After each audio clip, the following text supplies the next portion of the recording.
Good evening, everyone. I'm so excited to see you all here. Thank you.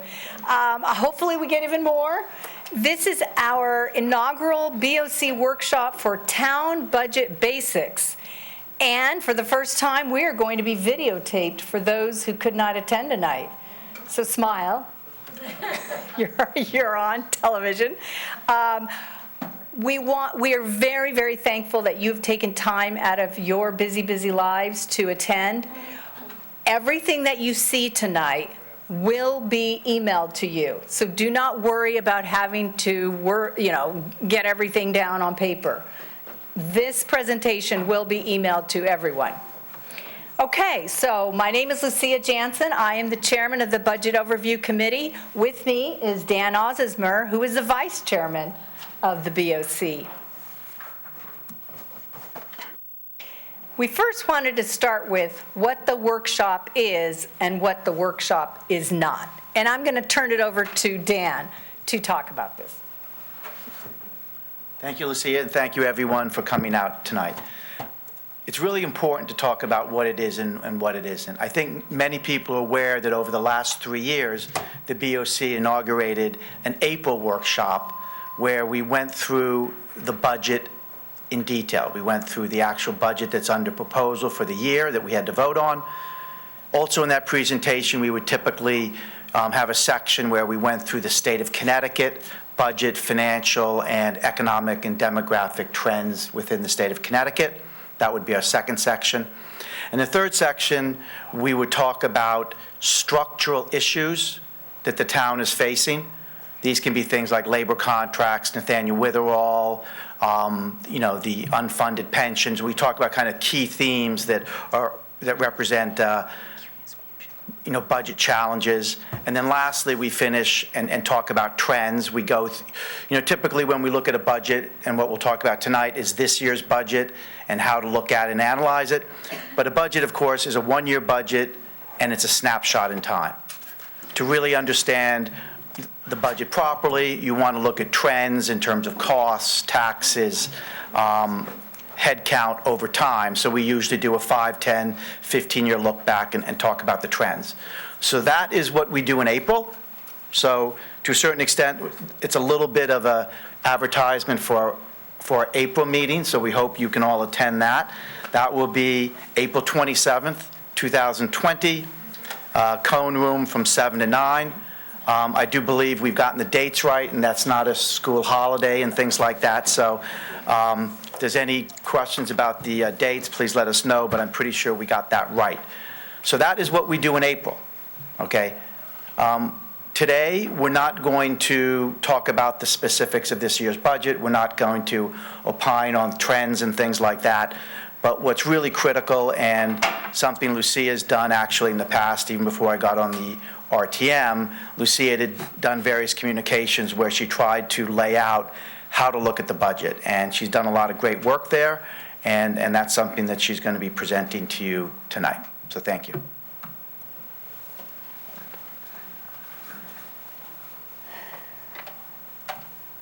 Okay, thank you. So a little bit about me before I start. I have been on the RTM for 16 years. I started on the Parks and Rec Committee. I thoroughly love our parks. I really was attracted to Greenwich for our parks, and so I joined the Parks and Rec Committee. 2008 happened, and the economic crisis really drove me from the Parks Committee to the Budget Overview Committee. And so there I have remained. And so it has been kind of the mission ever since to educate, inform, and have the RTM get as much involved to our budget. And so, again, a great big thanks to you new members who are willing to spend the time. So what the purpose is today is to go over basics about the budget and our system of checks and balances, the budget process, show you all the material and resources that are available, town side, Board of Ed side. Then we're going to show you the organization that exists on the RTM side to tackle this budget. And then the May budget meeting format. because I personally was very surprised that I was working with this giant book for 3 months, and then all of a sudden the vote came and the format is totally different, and it really took me by surprise. So, and then we'll end it with Q&A. So hopefully that can address your answers. So when you leave here today, hopefully you understand our authority, but also our limitations. Be aware of the timeline of events. We are in full swing of the budget. Tomorrow, the Board of Ed is presenting to the BET their department budget. We are in full swing. Know where to access all the relevant budget materials and hold productive department head meetings so that on May 11 at 7 p.m., which is our RTM vote night, by the way, it's not 8, it's 7. It's the only night that it's 7.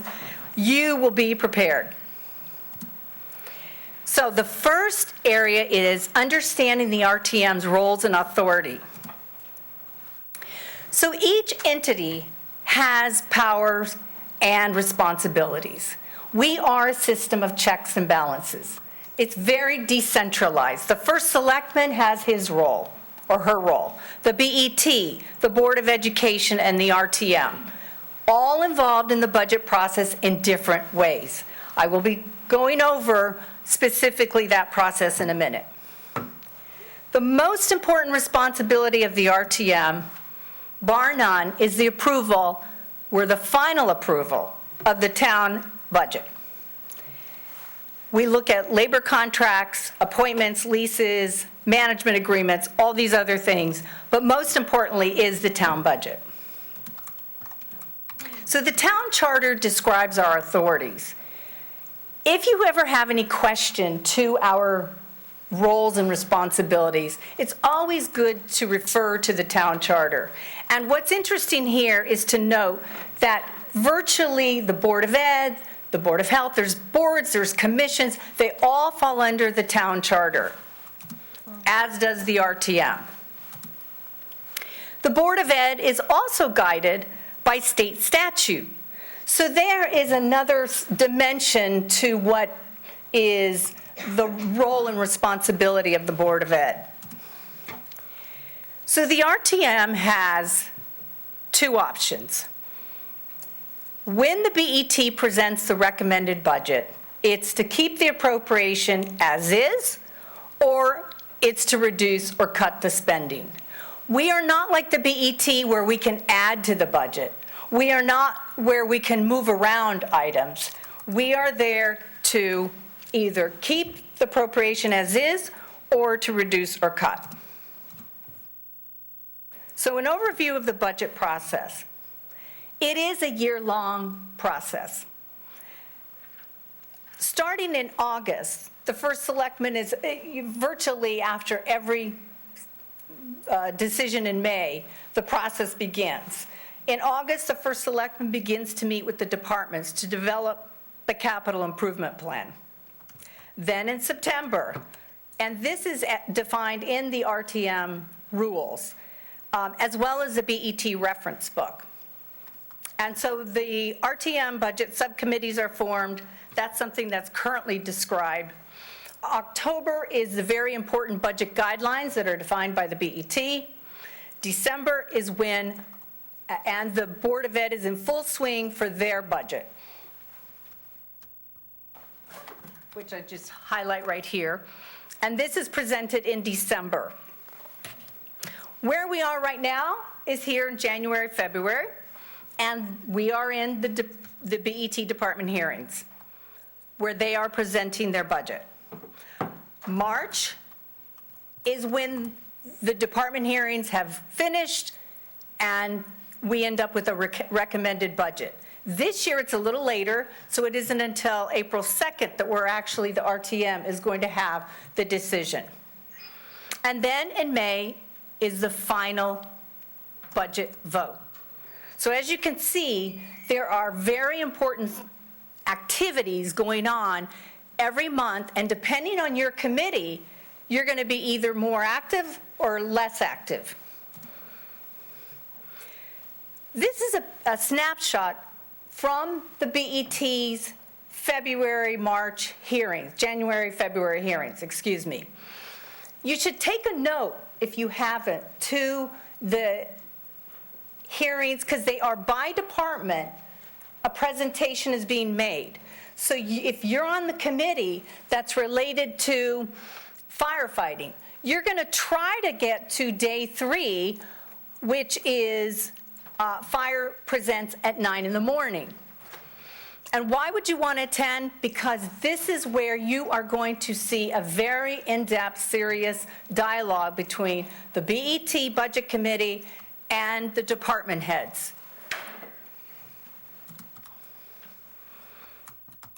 And here we have the full schedule from the BET. What I want to highlight here is that there is a public hearing on the 30th of March, excuse me, and yes, March 30th. And that is a day when the RTM can speak to the BET and comment to what looks like is going to be the final budget. And then April 2nd is decision day. So that's what I wanted to highlight there. So your materials and your resources. There are many, many, many materials. I say this, it's a little bit too much materials. You really can be overwhelmed. When you join, you say, oh my God, this is almost too much information. So this is what is currently on the town website today. There is a financial trends analysis, there's the BET guidelines, there's the first Selectman's operations plans, all of these documents, and then some. There are annual reports. There's the comprehensive annual financial report, which is the audited report.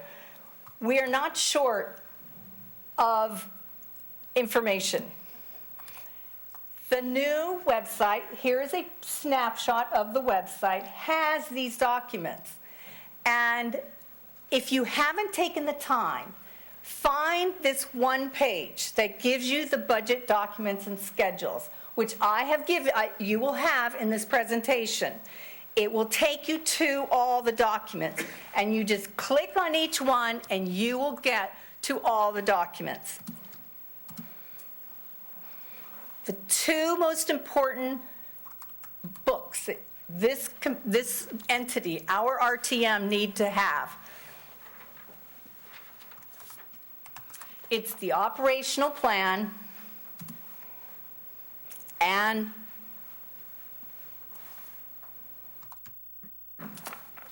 the financial budget. These are mandated by charter, and they are critical to our analysis. So the first one is the first Selectman's operations plan. This should precede any meeting that you have with a department head. As you see here, this book has every entity, be it the school, be it the town, be it a board, be it a commission. They all take the time and required to take the time to tell you a few things. You will see this clear when you read but they tell you their mission. They tell you the primary services provided. That's something you should check out and confirm. Are all the services that my committee is looking for, my neighborhood, you each have different districts, is looking for? What are the current year major accomplishments? What are the next year goals? And most importantly, the table of organization. So I've taken all the pages and put them on one slide. But this is very important to analyze, which is how many people is the department looking to have the following budget year? Is it increasing? Is it decreasing? Is it full-time? Is it part-time? This is worth your time to read. In the budget, the first selectman also includes, when he delivers or she delivers her budget, it includes a summary, if you will, of what's in here, but in a more financial way. It's a 1 or 2 sentence. It's worth your read because it gives you, is it higher or is it lower? Here is the table of contents. These are all the tabs that are behind this book. I highlighted a few that are my favorites, our favorites. The budget summary. So the one on the left tells you the total budget offered. It gives you a snapshot of all the departments' total costs. The one on the right gives you the impact to the mill rate and to the debt. Sources and uses of funds. Those two give you that high-level, quick information on the total book. The other important area to look at is, remember how we have our department heads give, they propose how many people they would like. That doesn't mean you get it. So the first selectman then reviews the submission by the department heads and decides for the town, the boards and the commissions, not so much the Board of Ed at this time, the personnel. On the left-hand side, so if you look at your salary schedules tab, so it's one of the tabs, it's not very indicative, is it, salaries? But it's actually talking about your table of organization. The left side is the full-time, the right side include full-time and part-time. It's really important to understand this. Why? Because during the budget process, we don't get into our fixed costs. We know what fixed costs are. It's labor contract information, isn't it? So wages, fringe benefits, pension costs, that is not decided at this time. This budget process is not about that. This budget process is really looking at, now I know how much it costs per person, how many do I have at that cost? We have control during the budget process on how many there are. There's a capital tab. This gives you summary information on the debt, the new capital projects, how much are we accumulating in debt. It's in this original book.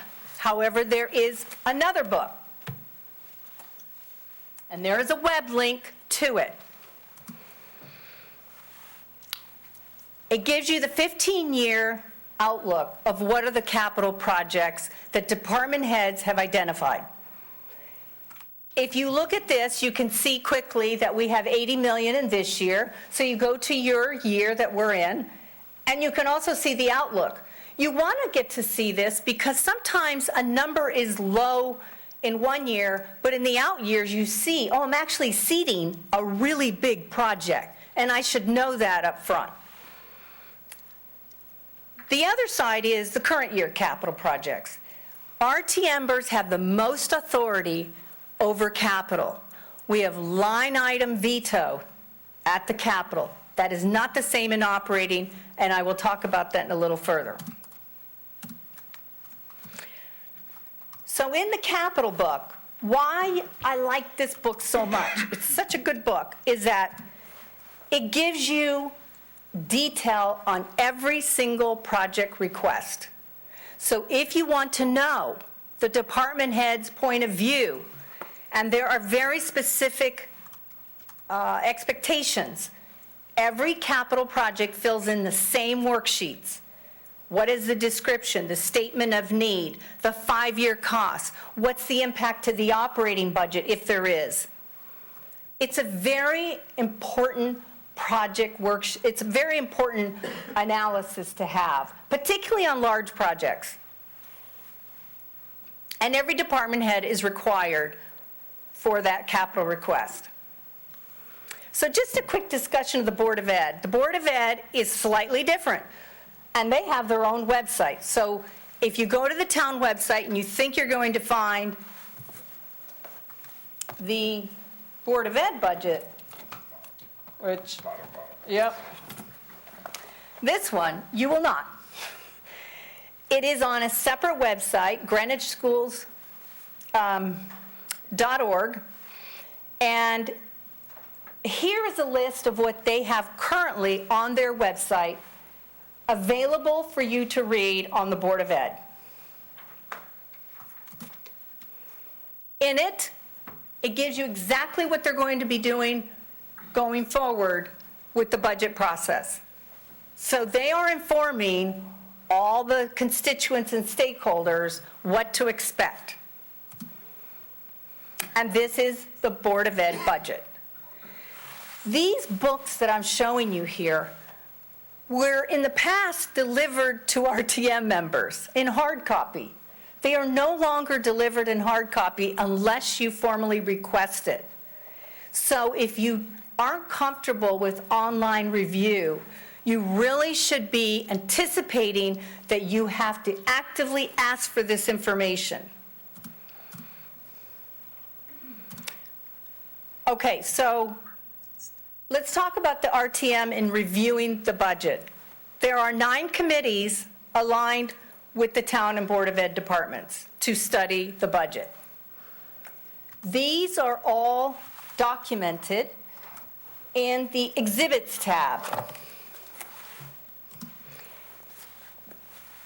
There are some committees that don't have a department, so that would be appointments, Budget Overview Committee, Claims, CDA, Finance, Labor Contracts, Technology Advisory. But here in the Exhibits tab, it tells you what you're responsible for. And as you can see, it's quite comprehensive for some committees.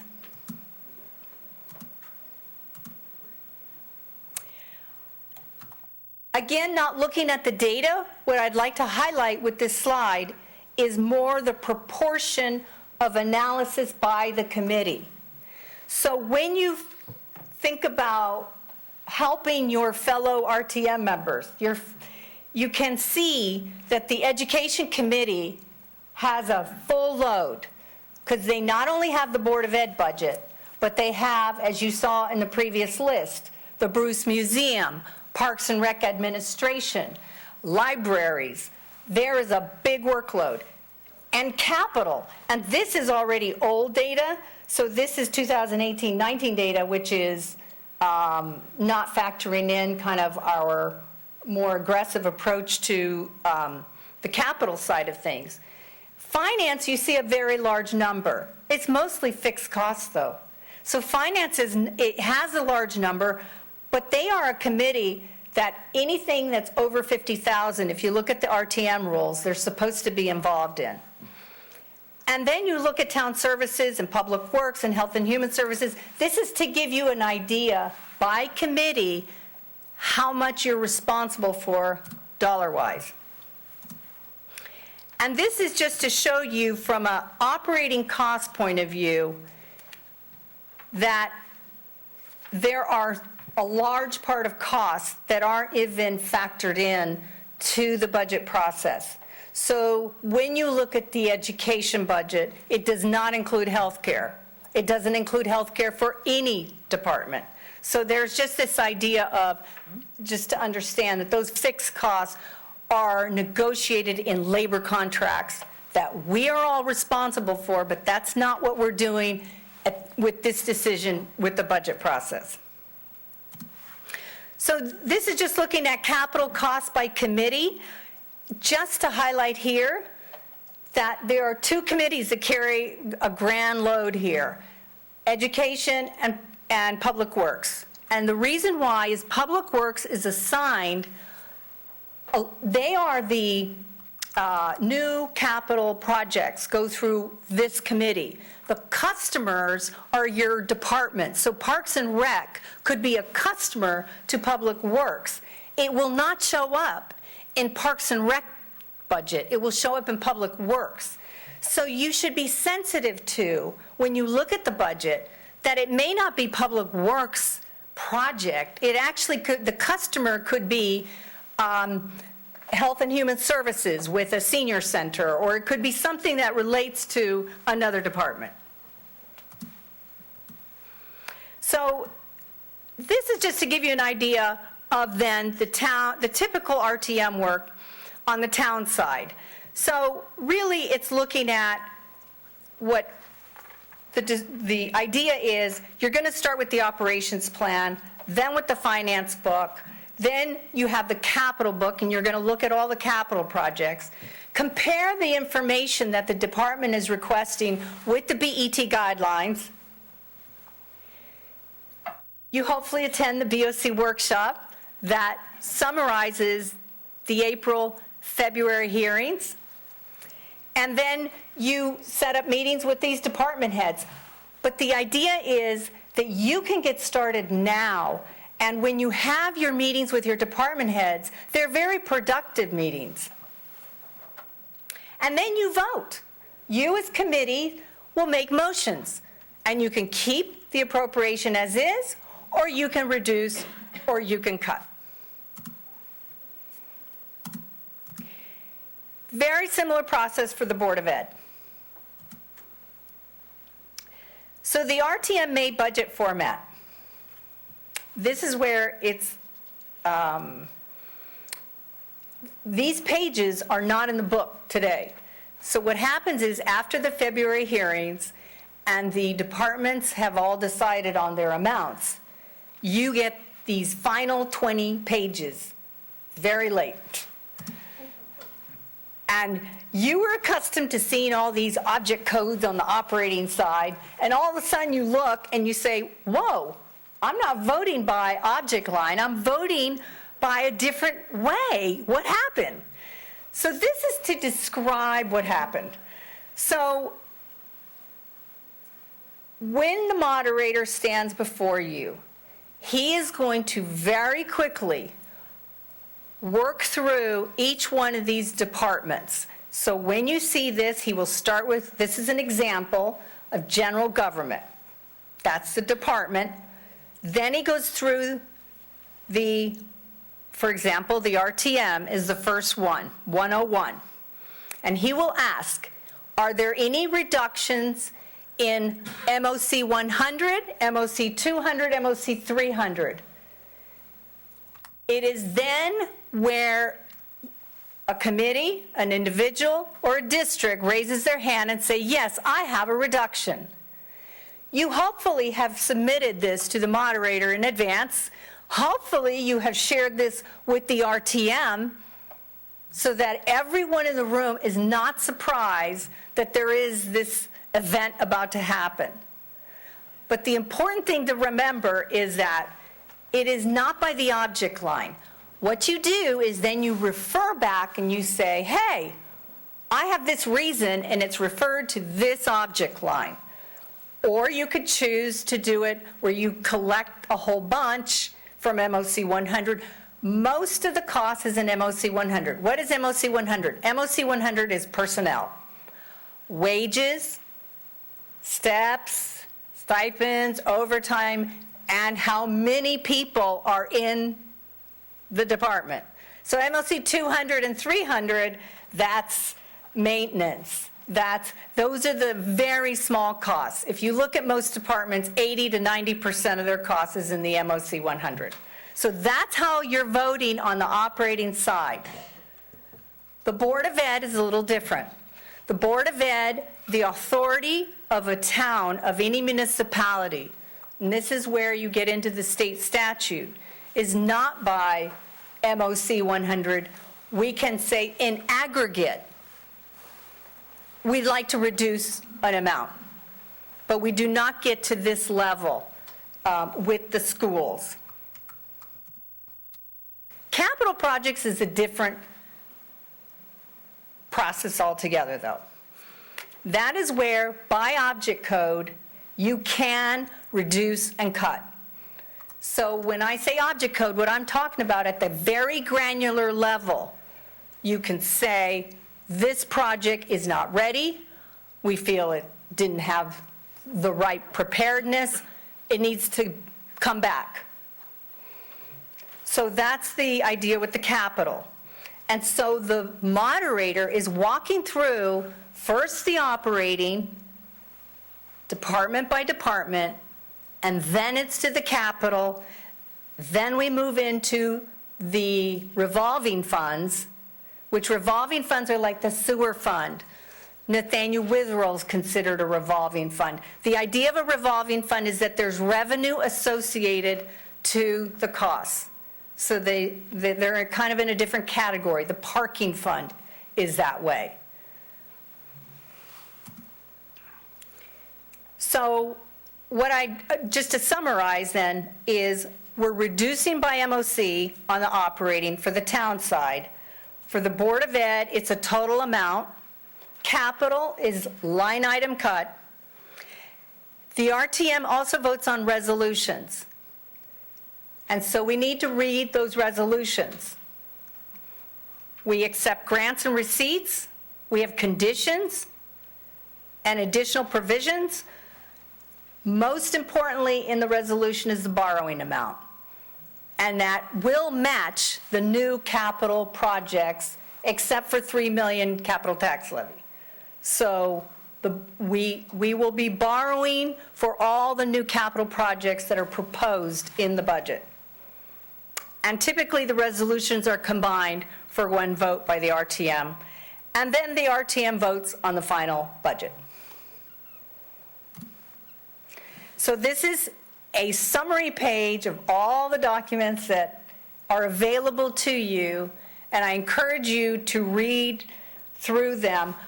But what I've described here tonight gives you a good overview. If you were to go through these documents as RTM members representing your committees, you will very, very well serve the committee and the greater good of Greenwich. And with that, I conclude.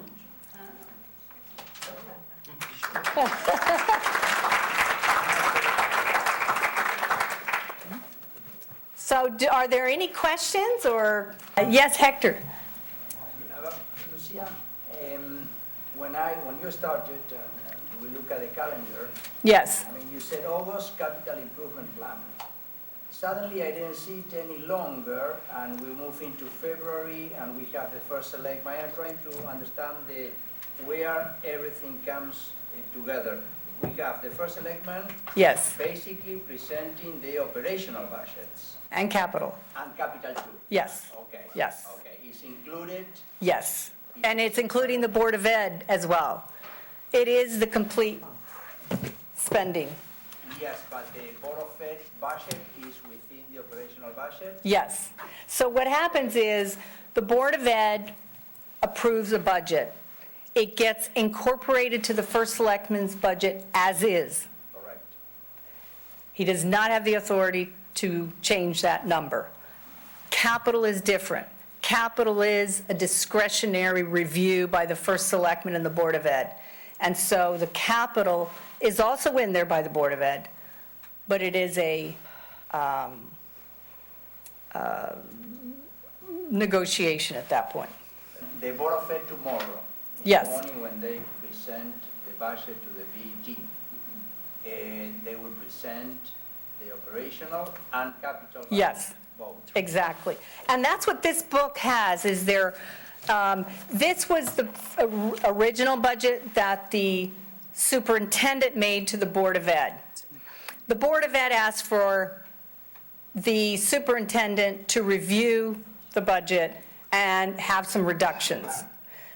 This book doesn't have those reductions, so there's another book that actually has been developed, and that will be presented to the BET tomorrow.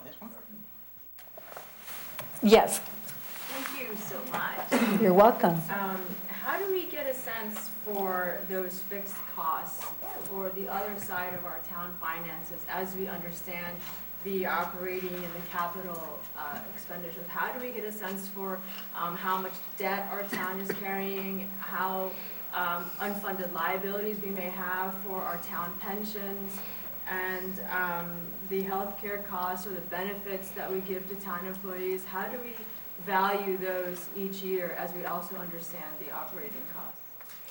That's a good, did everyone hear the question?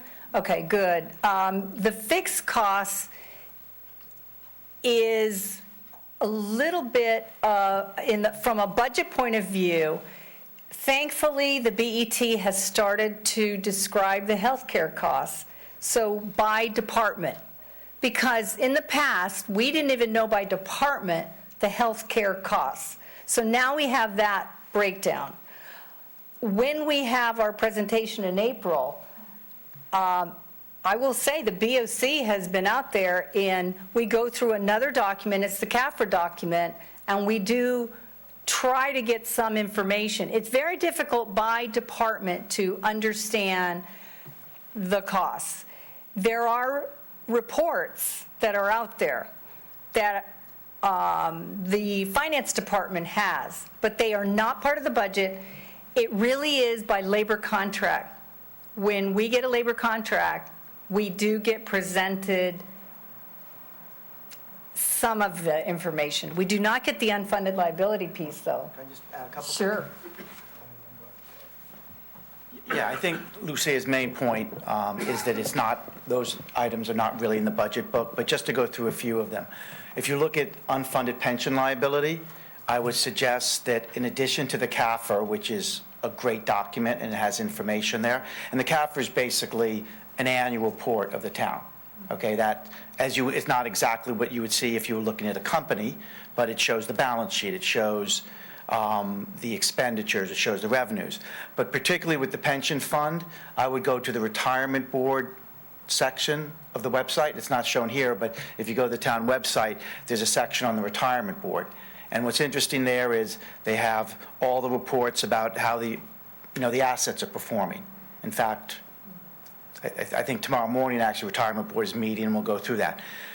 Also, very interestingly, they have an annual report by our actuary, and the actuary analyzes the entire pension fund, looks at what the promised benefits are, what the assets are, and basically does an analysis and projected lifespans of people, et cetera, and they basically come up with a projection of the total liability we have, what our assets are, and what our net liability is. So anything about the pension, definitely go to the retirement board page. Lucia is correct on the debt. You really want to look at the CAFR. That shows, the debt maturities, it shows the debt service, et cetera, things like that, and healthcare, Lucia covered in terms of her comments. But one thing to keep in mind, though, is when it comes to the unfunded liability and the current normal costs, the actuary does come up with a number that the town has to contribute for the budget being proposed. So that number is included in the budget. So, and it's just a non-negotiable number. It is, and it's not even in the RTM's purview. It is the BET's purview to review that number. So it's, some things are not in our purview. We just inherit them. So. Are you planning any extra scrutiny for Nathaniel Witherell this year, given its challenges? Nathaniel Witherell is the question. Yes, of course. In fact, there are some events that are coming up that we understand that will be triggering even more review. So that will have near-term, out-of-budget cycle impact plus budget impact. We mentioned in our BOC goals letter that we are waiting for the BET's report, and they have been reviewing this for 4+ years. So we're anxious to get that information and wisdom from the BET, and then we will be weighing in. So yes, the BOC that is definitely one of the top priorities. Yes. Yes. Yes, it is one of the websites that is included.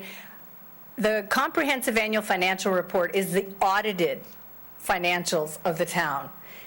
If you really have the time, that's the next level of analysis. This was your introduction. You guys will be doing great if you do everything that was in this presentation. You're going to be good for the go. There is a lot, as I said, don't panic. There's a lot of information, but to do the job well, I think, when you think about it, we all represent neighborhoods. We were all hired by our respective neighborhoods. And then we get assigned a committee. So we wear kind of two hats, our committee hat, and then we wear our district hat. What's our neighborhood? The greater good hat. And so we wear different hats, and we hope that as we review this, we are keeping in mind all the kind of expectations that our residents are expecting out of us, because we are their representative. So we're the replacement for the populace. So do what's good here. So, and the BOC is here to help. This is a very live, active process. So as you're going through this, your new members, reach out to us on the BOC. We're here to help. We have the years behind us to find that piece of information you're looking for, or that website, or that, and it is getting a little bit better in the sense that with it being on the web, the town has done a great job of consolidating all of the reports in one area. It used to be kind of all over, as with the Board of Ed. So it's just to know kind of in general, and that's what this report, your takeaway from this presentation will have those web links so that you can navigate this on your own. Well, good luck to you, and please continue to have the dialogue, and we'll see you in April when we give our April 27 workshop. Thank you so much for attending.